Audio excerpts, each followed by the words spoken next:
So we are going to give it in bytes, but in the destination, right, whoever is reading this file should be able to get this as your data. So let me give this right part here. So that's it. I'm going to print and see what is getting printed. So let me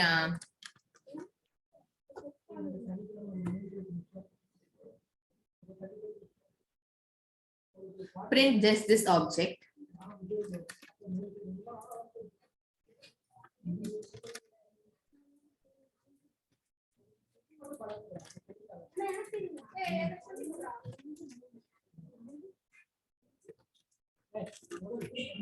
Now it's done.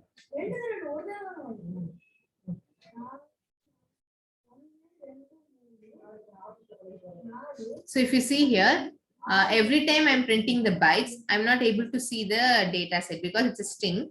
So let me just give it in a normal text. So it's very able to see the bytes. At least this one.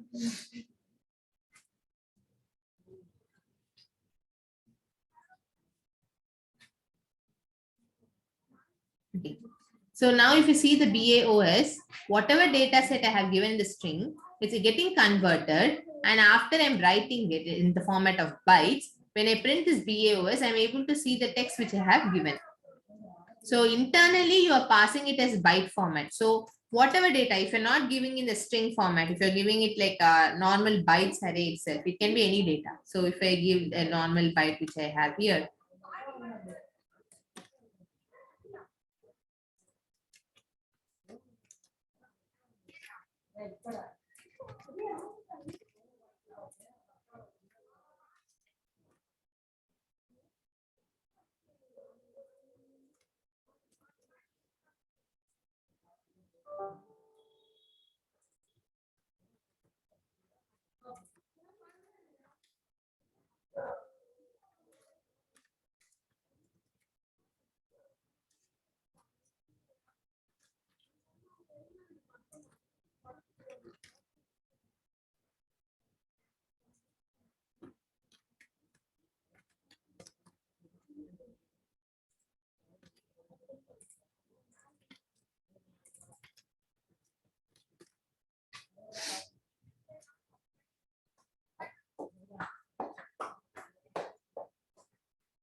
so if you see, I got a different character because the byte, whatever I passed was just having this. That's it. So every time internally what happens, whatever string or whatever data, it's an Excel file or a CSV file, all these data set will be converted into an array of bytes, and all those bytes will be converted back, and then it will print you the actual text which you are looking for in the same format. So this is what the byte array input stream and byte array output stream does. And if you want to reset, once you're written and you wanted to reset your part,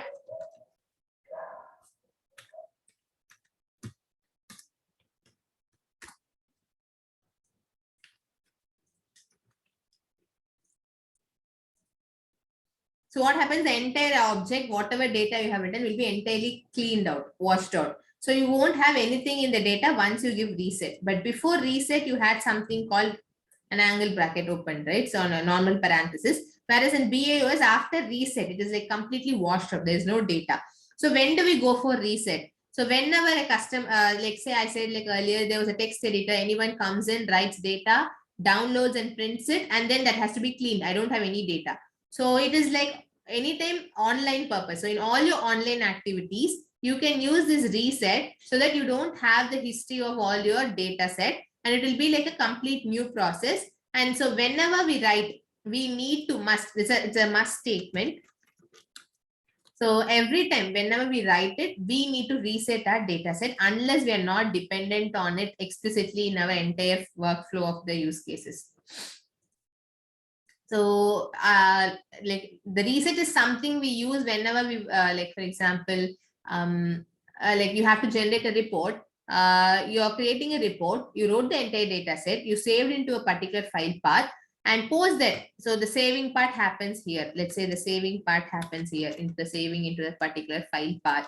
And once the data is saved, what you're going to do is you're going to clean it out because it's a batch. This is happening in a batch. So it's not like it is not for one record. It is happening for thousands of records. So every time for every user who comes in, entire data set gets executed, the file gets saved. So what happens in your file system?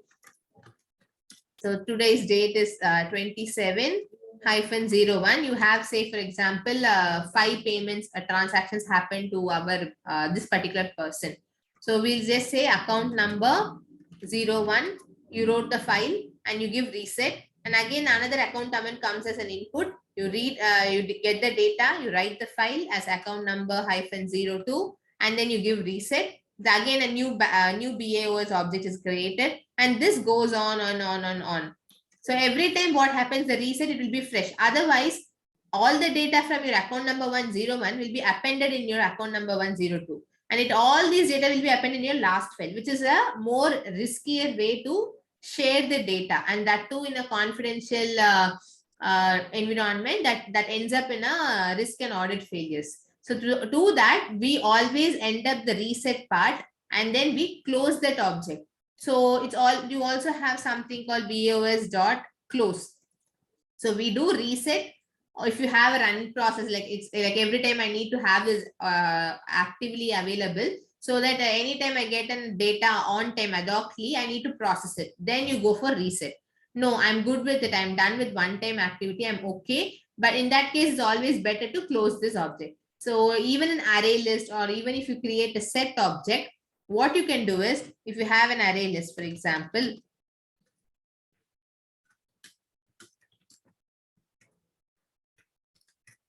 list.add, you also have here list.clear. So in map, you have again clear, you have in it an array list. So whenever you are using this clear method, what happens is it won't store the data of that array list in the backend or in any kind of cache of your JVM architecture. It will clear it out if you use this method explicitly. So whenever we start using this in practice right now from going forward, try to import this clear statements more usually. So you'll have use cases to work on. So where we'll use all the clear methods, close methods every time, so that we won't add more weightage to the memory management of our objects, whatever we create. So that is the purpose of clear and close. So now, like till now, do you have any questions in this byte array input and byte array output?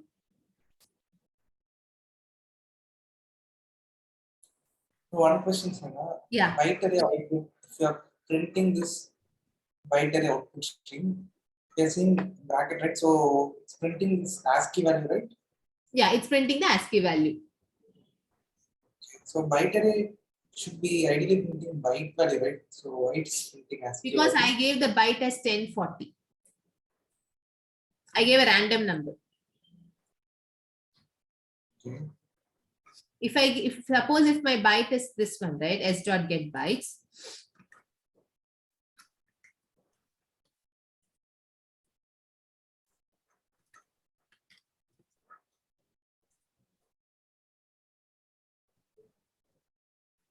This is the input, whatever I have passed. Internally, what is happening? The entire string is having the byte values, and all those bytes are finally converted and printed to the actual input which I have passed. So to make you understand, like, because since I'm using string, you might not know what is happening in byte. So that is the reason I added a byte data and showed you there.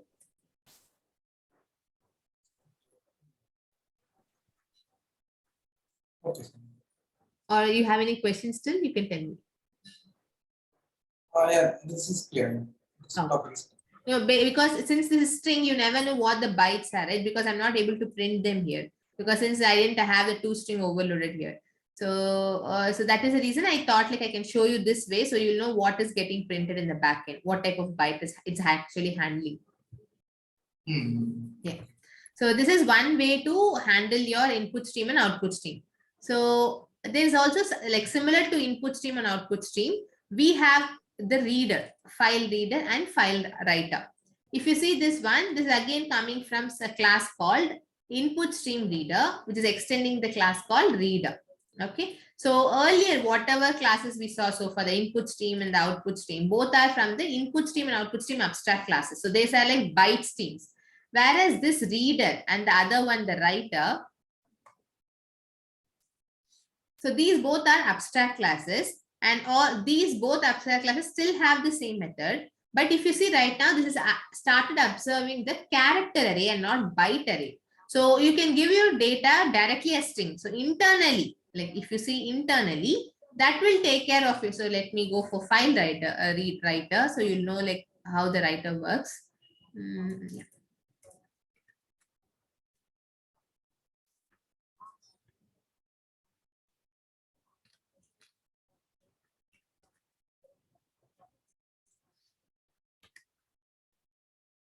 So internally, what happens is byte is the concept which is going to come anytime.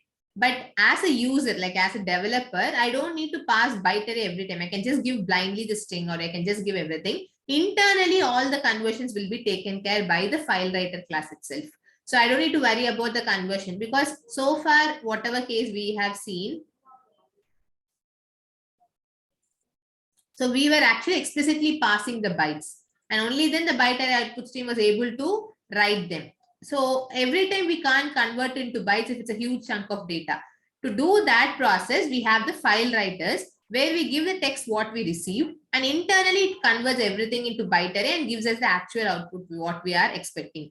So that we'll see it again tomorrow on the file writers and readers part.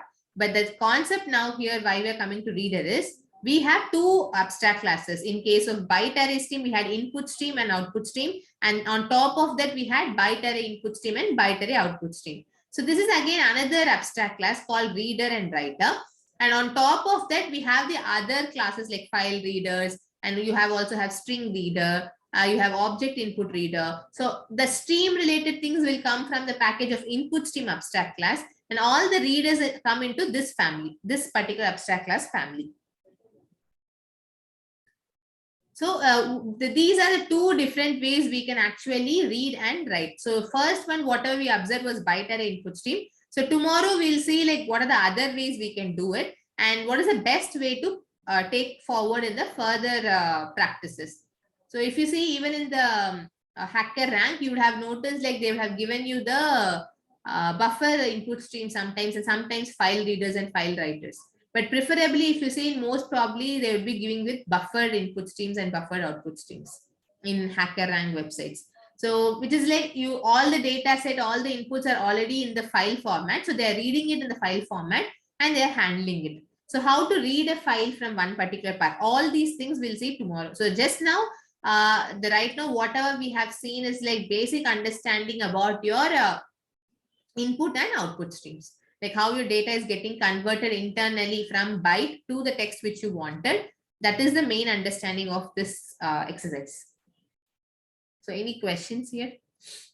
Or are we good? Yeah, we are good. Okay, cool. So we'll see more into the methods, the input stream methods like read, because right now we just use the read and one write method. We didn't go into multiple overloaded methods of them. So we'll explore one by one in a different type of streams, and we'll try to write something which is like more overloaded and see what type of exceptions we might get. So all these things will wrap it up.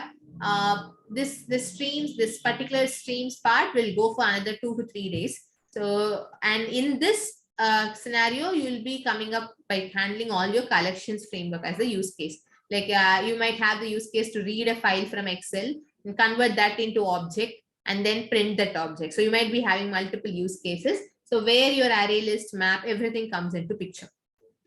So once you have basic idea on streams, we'll work on use cases. These are the real-time use cases.